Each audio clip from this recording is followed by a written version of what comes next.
25 here, back with another Godzilla figure review. Today we will be reviewing MonsterArts Shin Godzilla.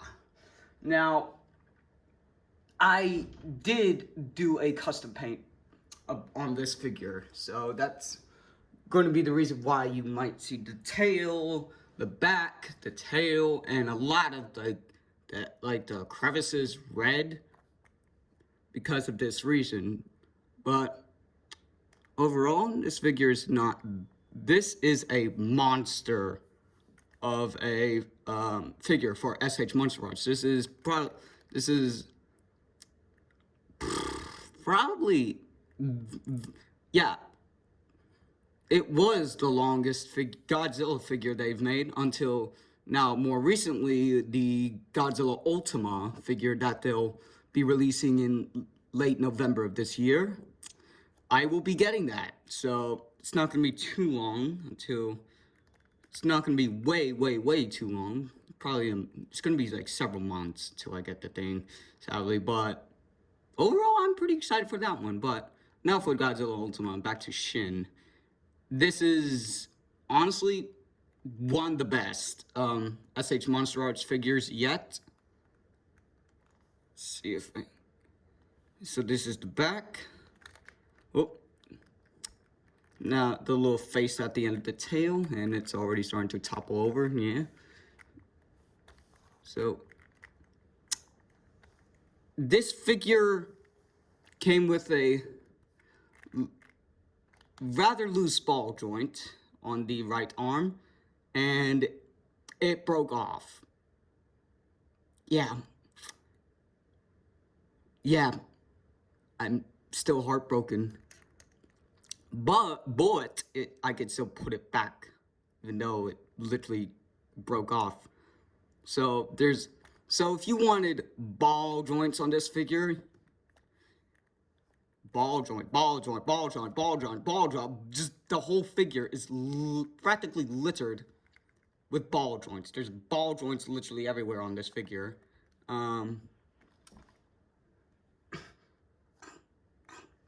So let's talk about the detailing. Very well. Now you won't be able to see, but for the open areas where the red was, it was painted with a gloss, which makes it more shiny, or like more, with gloss it makes it look more wet. So it looked like an freshly cut open gouge of a wound. Ugh. And it was it was disgustingly beautiful. It was just beautiful. I do want to tell you to be be careful with the dorsal plates, because they are sharp. They are pointy, and in other reviews people they ended up injuring themselves because of these things. So this is a little disclaimer. Don't be a tomfool. Don't be a buffoon with the plates on this thing. Don't be stupid. This thing can actually hurt you. Imagine you just in a dark alleyway, someone like comes up to rob you. You could just shank him in the face or in the eye with this, and it will actually cause him to like bleed. So just a little heads up there. The tail is really well sculpted. You can get some dynamic poses, dynamic, can't English today. You can get some really good poses with this tail. Let's raise it up a little, shall we? Oh.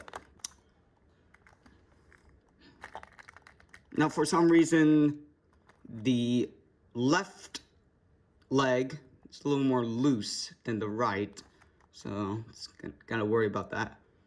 But overall, it's a pretty nice figure. As I already said in the intro, I custom painted some of the areas for this Godzilla. Let me put that back. And some of these areas include, of course, as I already aforementioned, literally the whole body. Let's move the light a little closer, shall we? or get a different angle where you can see. Yeah, so I painted, like, I just blotched this area red, and I just grabbed the towel and just started, like, dabbing it or, like, brushing off the red paint, and in the end, you'd get the red in these crevices or in these tears, just like in the movie. The toenails are really well done. The mouth, let's see if I can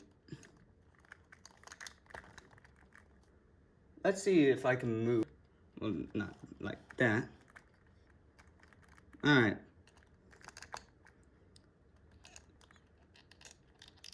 You can open the mouth to about that. This is where, I mean, like, it's not much of a problem, but it is kind of a problem for me. This open area, so let's just close that, and that's what it should look like. And now be careful, because if you're not too careful when opening the mouth, you can end up doing this. Yeah. As if Shin Godzilla was suffering enough already. Or that. Yeah, that's a huge problem with this figure, but it's not something, it's something that doesn't get to me because it's easily solvable. Just gotta be gentle-ish. And there. Straight mouth, straight head, get the jig. So, and this, the gills or whatever, that area, I also custom painted because it was just not even touched there. It can, the head can bend to about there. The back, it's like, there's 3 segments for the back. There's the lower half, the middle, and the top. I'm gonna give you several seconds to decide which is the most flexible. Time's up, it's the front. Yeah.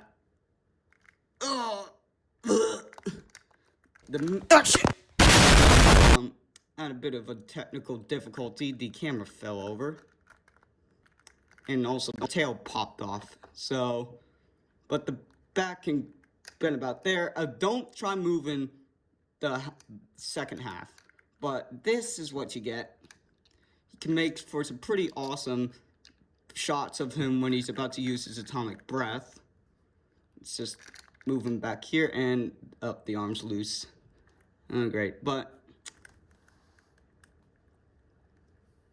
the back was, now the dorsal plates, some of them were just blotch black. They were just like not even painted like red at the bottom. So I took the liberty of giving some of that red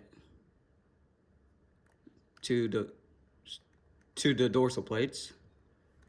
And as you can, let's bring the tail to view. It's a little too close. Here's the tail with the little face on the end. Yes, now when I got the figure, all this was like just painted this salmon pink, with that, of course, the aforementioned gloss all over it. But I decided to give it a little more of a bone color, so to make it stand out more. So this is what I get.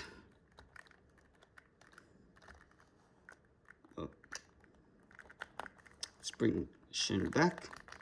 Let's pose the tail. So this figure comes in at a whopping price. It was pretty expensive, around, I forgot the price. around over $300.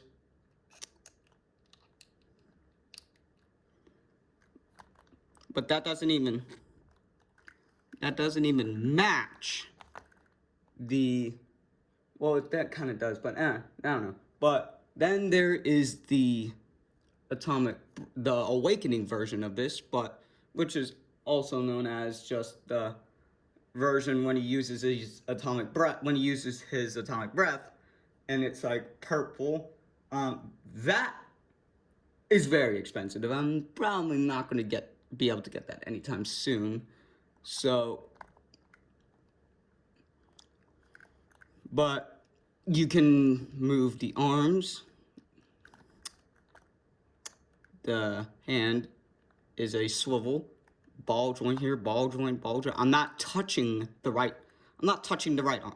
I just touched it. I'm not, well, going to be aggressive or any of that with the right arm because it's loose. Well, it's kind of broken. But now, with a lot of people in this figure, let's kind of move some of these. Some people complained about the eye. Come on, focus. Focus.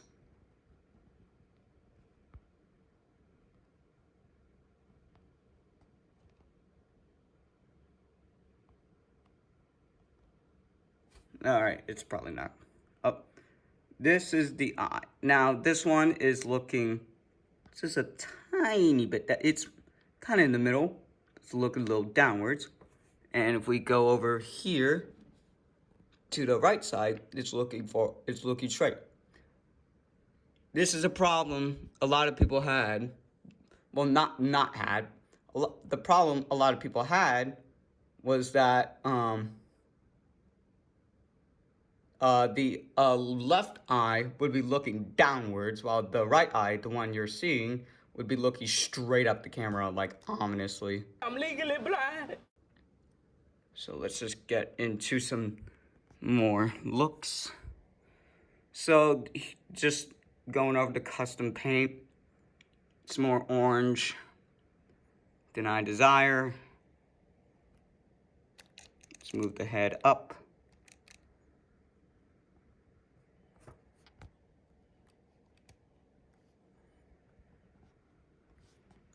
And let's just open the mouth to the part where it doesn't look goofy. And that's the inside. And you can see that gloss. And it makes it look wet. So, it's a really nice touch. So, let it focus.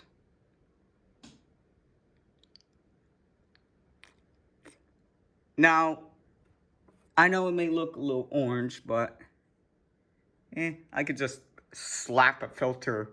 I could just slap on a filter like so.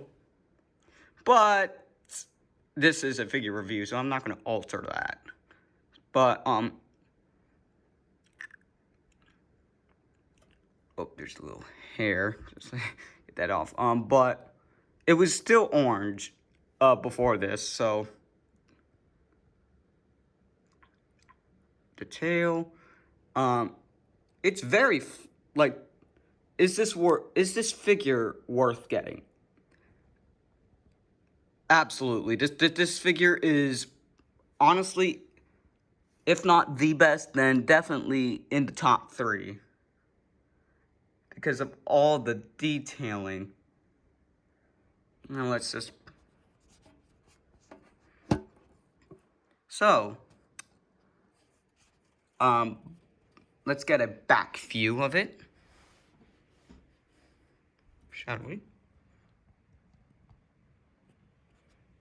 Let's just.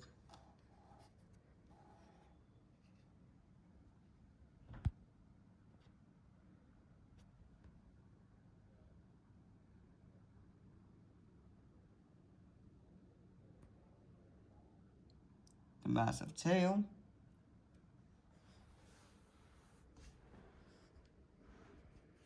And so yeah, I would definitely recommend getting this figure if you are a Godzilla fan and a figure collector. Though, coming in at a whopping price, it's definitely worth getting, but do be careful about the arms, because that's where I had the incident of it breaking off. But and something special about this character, about the tail, is that it doesn't just sink down. Like a lot of figures, the tails were just something this big and heavy, you'd expect to go and do that. But this figure doesn't do that. So, pretty interesting. So, alright guys. This is CleverHeart95, signing off from another Godzilla review video. Goodbye! So this is CleverHeart95 signing off on another review video. Goodbye!